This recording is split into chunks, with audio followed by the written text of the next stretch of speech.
Hey everyone! Any music video fans here? If so, you've probably seen the punch zoom effect, that sharp, sudden zoom that instantly draws you into the action. Today we will show you how to recreate it in our video editor, with two versions, one for Pro and one for free. For Pro version. Alright, first add your video to the timeline. While we can use the zoom effect, we'll achieve a more precise result using the crop instead. Select your video on the timeline and go to the Video Effects, Transforms, Crop.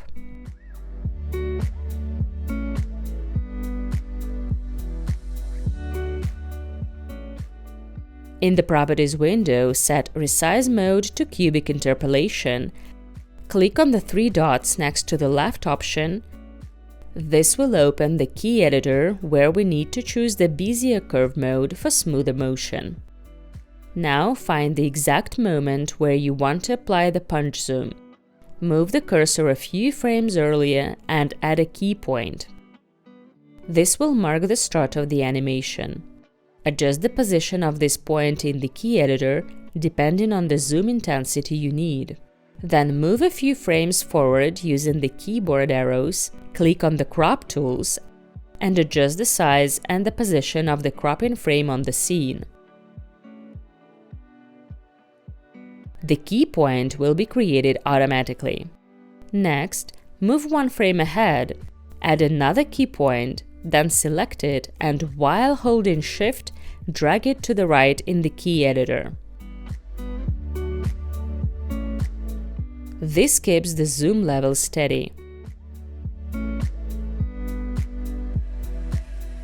Finally, move the cursor a few frames further and adjust the cropping frame so it nearly returns to its original size, creating a smooth zoom-out effect.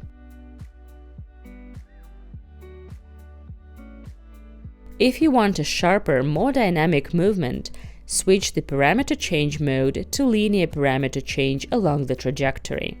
Nice work!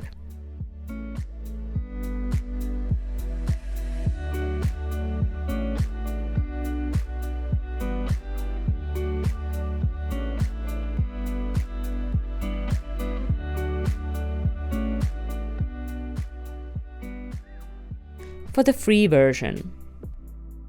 Now, let's see how to achieve the same effect in the free version. Adjust its duration so that it covers the section where you want the punch zoom.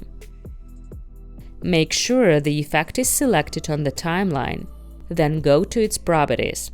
Click on the three dots next to the left option, open the key editor and set the parameter change mode to linear. Next, move the cursor to the end of the effect. Click on the crop tools and resize the cropping frame to define the zoom level. To maintain the zoom effect after it completes, duplicate the crop effect and place it after the first effect ends. In its properties, copy the ending values and paste them for the initial ones.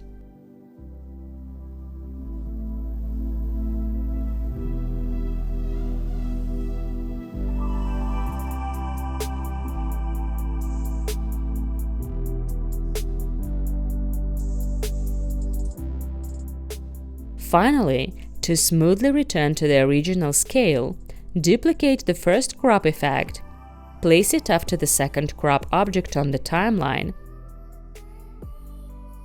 and swap the initial and final values in the Properties window.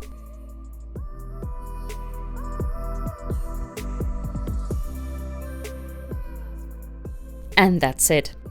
Thank you for watching our video. Do not forget to leave a comment and subscribe so you never miss our new video tutorials. See you next time!